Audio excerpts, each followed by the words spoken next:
Cheeto, I think this is the longest break you've had in your UFC career, if my math is correct there. So just tell us why you wanted this time off and what you did with it. I feel like the time off, I was looking for time off, and my first lookout for a time off was when I fought for the title. Dana FaceTime and we have a little conversation, and he was checking on me, blah blah. And I remember in March I was like, okay, I went through a crazy fight, so I did say, can I please fight in MSG so I have like a big break before jumping back to the gym, and still having over 4 months to prepare. And we kind of agree with that on the spot, but there's how many fights from then to like actually talk about it. And then the Abu Dhabi fight came, and I got excited. And even if I did knew when I was on the phone with Hunter about the Abu Dhabi fight, I say no at first. And of course, they tell you what can happen if you win or when you win. And I was like, fuck, okay. So, fuck it, let me call coach. I called coach, and I was so excited already that I convinced him easy, but I just think it was too quick. And, you don't know that until you are on the cage. And, I have had losses before. It wasn't like my first loss, but that one kind of like hurts a lot just because I didn't found myself on it. And then I was like, okay, now I need time off. Now I need like this real time away competition. And I was like, I won't even pick up the phone. I will train. I will like figure it out how to get better, but I won't fight. And then October, November came around, and I started like ramping up training. I was like, okay, now I'm feeling everything backing me. I'm feeling like happy with everything on my training. So I decided like time to come back. So I was asking to fight in March. March didn't came. They asked to fight in May in the Iowa car. I was on it. Then they call again and said like, hey, we need to move you to the O'Malley Merab car. And I was like, sure, like what else can I do? Go against the company? I don't do that. I said, let's do it. But then that's the consequences of having 2 more months of camp. I broke my rib. Some people don't disclose this because they're afraid of getting hit there. I was like, fuck it, I broke my rib. It's going to heal. Once it's healed, it's healed. And that hurt because I was getting into a rhythm that I was like, fuck, I'm feeling good. Everything feels right. And then, boom, the rib breaks. And I'm like, what's wrong? Something was wrong in the air, in the energy, or everything happened for a reason. So I just healed up. And then once I was healed, I was like, I'm going to do what I did back in the day when I lost 2 in a row. I'm going to just train very hard. And when they call, they call. And I did that. I didn't ask for a fight. I didn't reach out. And then one day, me and coach were in the gym, sitting, talking. And then Jason called and said, like, hey, October, it's Zahabi. Look to my left, told coach the day and the name, and he just thumbs up. And I was like, let's do it. Did you have any idea at that point that Mackenzie Dern would be in a title fight 1 week after? And I guess, was that a good thing for your camp? No, that kind of happened quick. That happened like 2 months ago, I guess. Mm-hmm. Yeah, it wasn't at the same time. So kind of works good because it's back to back, I guess. Did you feel like, going into that time off and the losses, like, did you do some soul searching of why you think that went that way? Did you feel either your training or your skill set had plateaued in any way, or what was, your insights on that? I mean, it gotta be something definitely at a skill and mental level, right? If you're failing short, something is wrong, right? And it's so easy to just point fingers. I could blame my coaches, my friends, my family. I can blame anything, right? But then I go and sometimes just take a seat and have an honest conversation with yourself, because we know inside what's going on. We know exactly we know everything that happened is just matter of we want to talk or not out loud about it. And I really feel I was just burned out. I trained too hard, not because anything, but just because I love to do it. I mean, I don't drink, I don't party, I don't sniff cocaine. So what else can I do? I gotta train all day, every day. Plus, I love my long distance running, and 15 miles on Sunday, you're fucked on Monday. But I just enjoy doing that. Like, and I'm friends with ultra runners, which is probably not the best friends to have because they will take you for long runs. And I just stopped running. I feel that was one of the main things I did for this camp. I stopped doing 15 miles or 30 miles every Sunday. Just because when I used to do it, I was beat up till about Wednesday.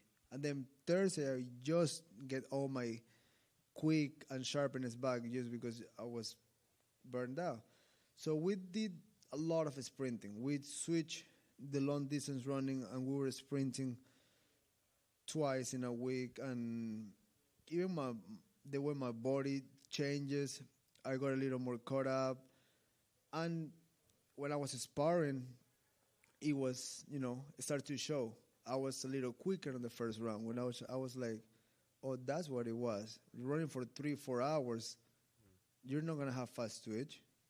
You're going to last forever, but we're only fighting 15 minutes. So I think that was a good change to do.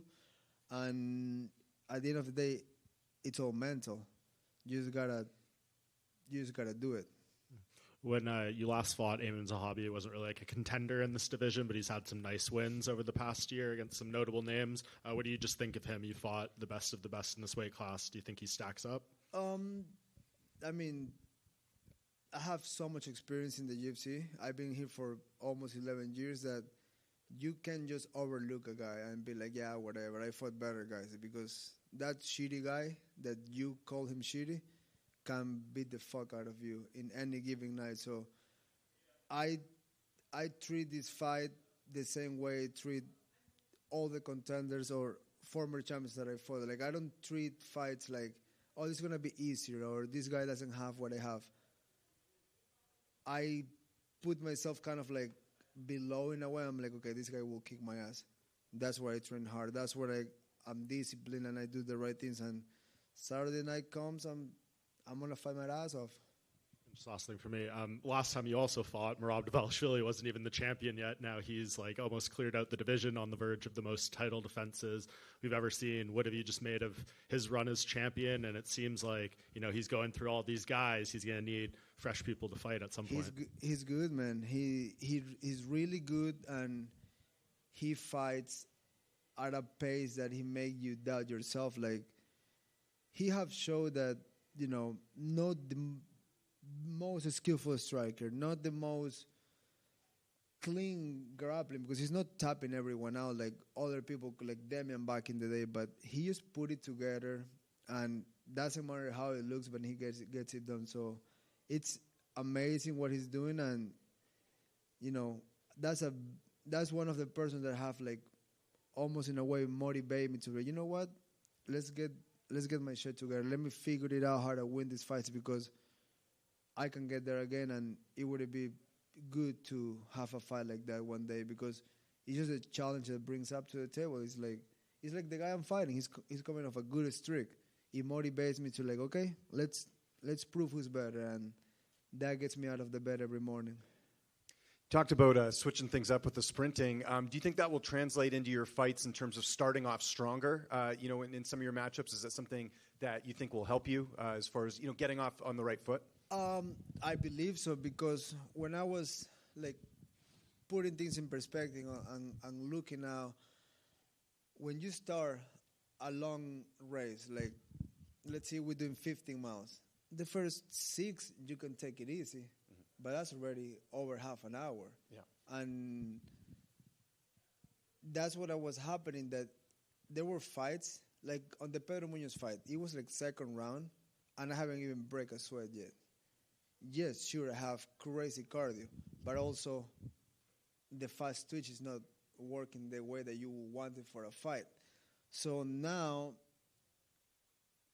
I do start a little quicker. At least in the gym has been proof with good competition or with guys that I haven't never sparred in the past.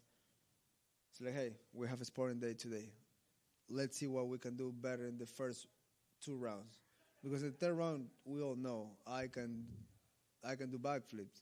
But I myself, I need to do this in the first round. And I mean, I can tell you everything I did because I don't feel shy to, tell people at the end of the day a fight is a fight.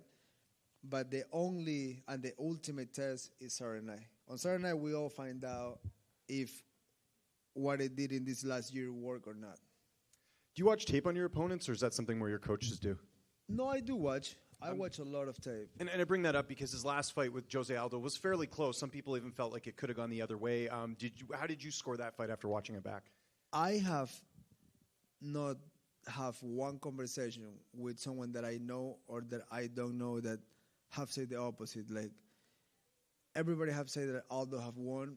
It was kind of like a weird fight because I would say first for Aldo, second arguably you can give it to Aiemann, but the third one goes 2 minutes of dramatic, almost KO on Aldo, and then Aldo look at the clock and just go, okay, I'm done. I don't want to do this anymore. Shoots a weird takedown, then pull guard, and then they end like, if someone does that to me, that person is done. I would just control on top. I would figure out how to put you out. But a lot of people think Aldo won the fight. But I mean, I'd rather win like that than don't win. I tell you that coming off 2 losses. Yeah. No, absolutely. And the reason I bring that up, obviously, this is in Canada. He will have, the fans on his side. Any worries if this does go to the judges' scorecards that the crowd may sway the judges a bit? I don't even think about the things I cannot control. I'm trying just to kill. That's it. Yeah, absolutely. And, Mike was talking about Merab. A guy that you were supposed to fight actually was Mario Batista. What have you made of his run? Now he's got the Umar fight, but he's also sort of getting these wins where maybe he's being counted out. He beat Patchy Mix. What have you made of his run? Is that a fight you do want down the line at some point? He's another one that is a great fighter. He has good pressure. He showed good striking against Patchy, but so far Patchy is like heavy talk before a fight. Like he talks like mean, but then in the fight doesn't show that too much. But Mario is a good fighter. He seems that he can grapple pretty good. So we'll see against Umar what he really got, because Corey submitted him, and after that he have like a good run. Mm-hmm. So we find out how good it is. And down the line, the UFC knows. They just have to call. And you mentioned Patchy Mix there. A lot of people were wondering when he came over to the UFC how well he'd do, and he's lost 2 fights. I don't know if you knew much about him before him coming to the UFC, but what do you make of his run that he hasn't got that first UFC win yet? Like 0-2 is a rough start, but Merab has a 0-2, right? So I feel like careers can turn around. I don't know him personally, and I don't care too much, so we'll see what happens. But this is the hardest place to fight. So most of the guys coming from other companies, I know people talk shit on the UFC and Dana, but it's just a different animal. Like it's B-level versus the best in the world anywhere else. Yeah, and just last one for me. You mentioned you don't party anymore, go out, you don't drink. Do you partake in other things, particularly marijuana, anything like that, or no? You off that? Yeah, no. The reason I bring that up, Vancouver's got some pretty good weed. I don't, like what I said, I don't drink or party at all. Like I drink after a fight, and you can only fight twice a year. So I'm not a big drinker. I'm into natural wine and that kind of shit, but I can only drink a cup or here and there. So I'm on the drinking side, I'm not big. I do smoke weed, a lot of weed, but I also stop every fight. I stop around 20 days before. Not because it affects me or benefits me, it's just because I don't want smoke in my lungs. And I do a bunch of mushrooms too. So I'm open about it. I'm not fucking, shy about it. And I do also know the benefits of that I can get. And I also know everything in ecstasy is bad for you. So, Did you not know before taking this fight that Vancouver's sort of known for having good weed? I can say people in my team went to smoke and they said it's just not very good here. Oh, really? Wow. I mean, we came from Cali too. That's true. Yeah, Don't bar's pretty forget high, that. right? So yeah, We got some fucking alien weed out there. Anyone else with?